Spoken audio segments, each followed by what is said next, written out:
Yesterday, I crossed 2000 ELO, becoming the 0.3% of people to do so. And as you can see here, I started playing chess on February 15th of 2024. That is like 2 years and 2 months of old. And like, but I took a 8 month break in between. So in today's video, I'm going to show you all the game that I played to reach 2000 ELO. And also at last, I will give you some important tips that will help you to reach 2000 ELO. So make sure to watch till the end. I was playing white and started the game with e4. He replied with e5, and after some normal opening moves, he went for a tricky line. And now he goes with c6. And when I come back, he pushes again, and I have to come back. Now you can see that he is vigorously attacking my bishop, which is a bad thing. But the thing is that I have an idea of going for e4, and after takes, I am pretty fine here. So he goes with bishop e7, developing his bishop, and now I just castle with the idea to go for something like f4 or bishop f4 and develop my pieces, maybe go with c3. He goes with knight f6, developing his knight, and I develop my bishop. He goes with d6, which is a very nice move, with the idea to go with c5, which will be supported now. And now he goes with knight d2, and he just castles. I go with knight f3, targeting the pawn on d4.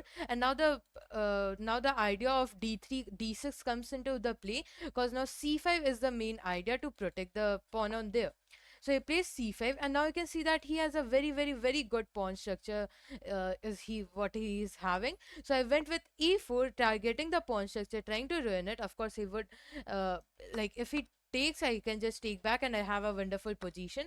So that is the reason that he did not take and went with b4. So I went with queen d2 with the idea to create some battery ideas and try to attack my opponent. Now he goes with knight h5. So here, of course, I could have went with bishop g5, but I did not want to trade because I really wanted to attack that time. And I went with bishop g3 with the idea that if he takes, I can just take now. And now you can see that I can maybe try to go there potentially, not now, right now, to attack the pawn on there thrice. This bishop is doing a long, long, good diagonal, and yeah, you get the point. So but he did not take, and I and goes with bishop g4. Surprisingly, I don't have a way to like stop him from ruining my pawn structure in front of the king. So yeah, I thought for a long time if I could have shown you here. So like I went with rook e1, accepting the bad pawn structure, and after takes and takes, it is a completely equal position, and only advantage is what having is black. So he goes with h6, and then I goes with f4, which is a very, very like double-edged move, with the idea to of course push, get rid of the double pawn structure, and also go with like queen e2. That is, like you will see the move ahead, to try and target the knight, so that if he takes, then my pawn structure would be like relieved. So he goes with king h8 with the idea to try and push and try to attack.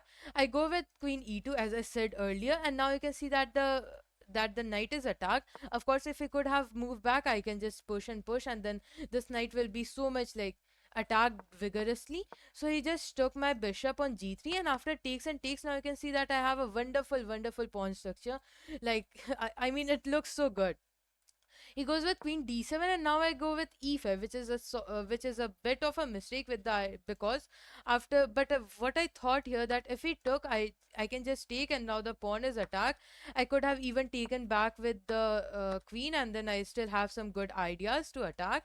Also, the bishop would be attacked, but he did not take and went with d5, which is a mistake, because of a very, very, very great move, that is e6. And I am so proud that I found it, because after takes and takes, I can take, and after he took, I can just take back.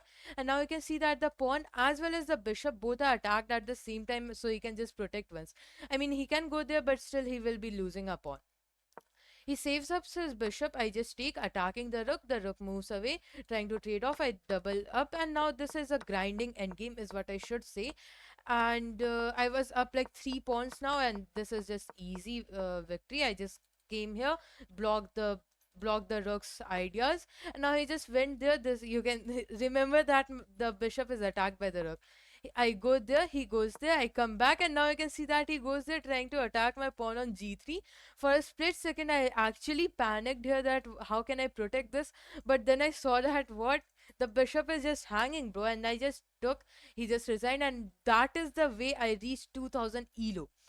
So some honorable mentions I have to say is like two games I want to show you guys, and both of them there was rucksack. Okay, so firstly I'm going to show you this position. Can you guess what is the winning idea here? So I will give you 5 seconds. Pause the video and really think it hard. So if he like this pawn is attacked, but the thing is that he cannot take because of the brilliant rook takes on h6. That is what happens in the game, because if it would have taken, this is just mate, and that is a brilliant move for sure. The rook, Levy would be proud of me. You can see here. Okay, now this is the second position I want to show you all, guys. So you can evaluate that I want to really take on that square, but the knight is a big problem. So I wanted to go with knight c4 or rook d1 to really attack it. And now he goes with like queen c7, which is such a bad move, because guess the move. Please pause the video again and really think it off. So the move here is rook takes on e8, which is a brilliant move, because I mean he cannot take with that because of the queen. He is forced to take there. Now I can take there. Again he is forced to, I mean if he goes there, that is just checkmate. So he has to take, and now I just won a free queen. So two rook sacks in like just two games before this. Okay, so as promised, I'm going to give you some tips how to reach 2000 elo fast and steadily, and the proper way. So this is the thing that I created. And now the first tip that I'm going to give you is study the openings you understand. Okay, now I know like all of the tips given here is very important, and I know that you have heard it like at least once in your life, but I this is very important. These are very important tips and should be laid some emphasis on, so do watch till then. So study openings you understand. Like even me as a beginner, when I was 1000 rated, I studied the like the Sicilian without even understanding what was the plans and all, and I just memorized the lines blindly. And you know what was the result? I used to lose the games terribly. And now yeah, that's the main idea. When you are like below at least 1500, I don't think so you should memorize complex openings or learn that, like the Sicilian night off, Sicilian, and all those things, and like Roy Lopez and all. So some opening recommendations from me are like firstly Karokan.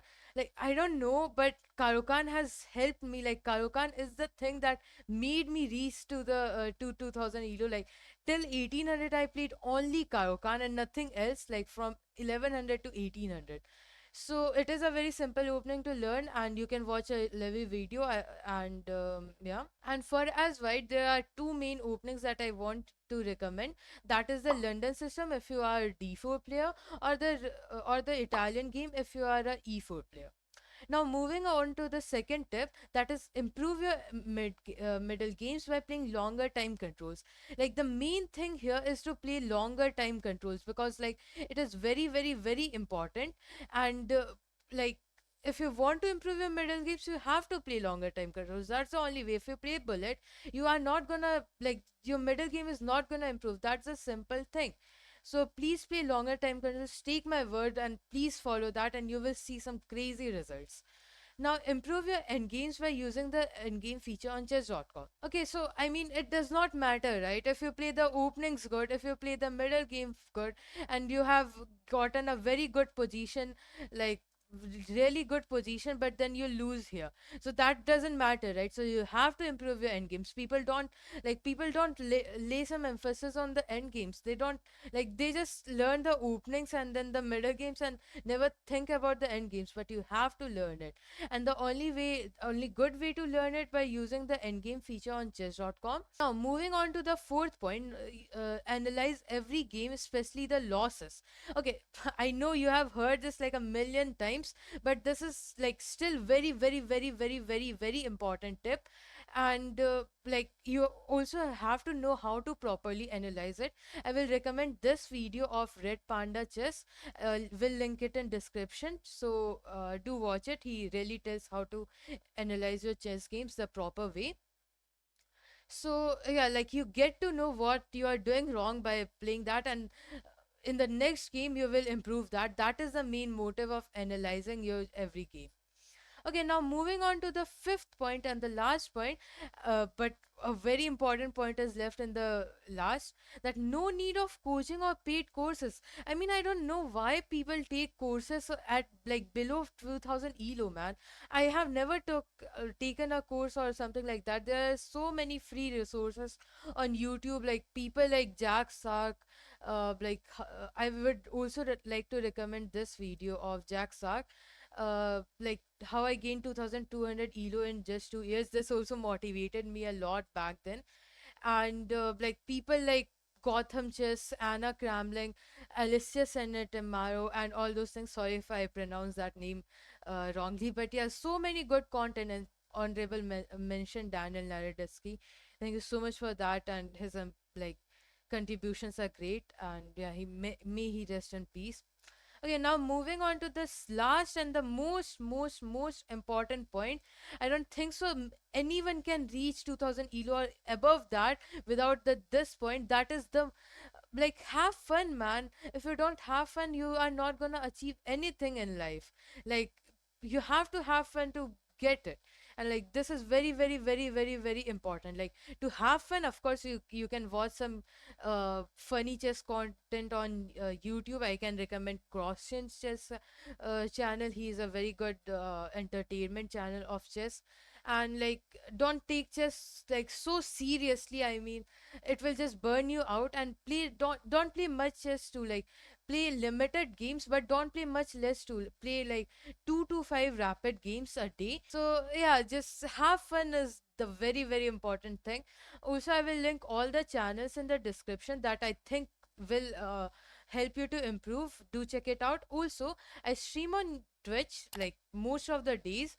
Do check it out too, and make sure to click that subscribe button, cause some more content coming up tomorrow. And yeah, so thank you so much for watching. I also have a Discord channel. Make sure to check it out too, and have fun. Bye.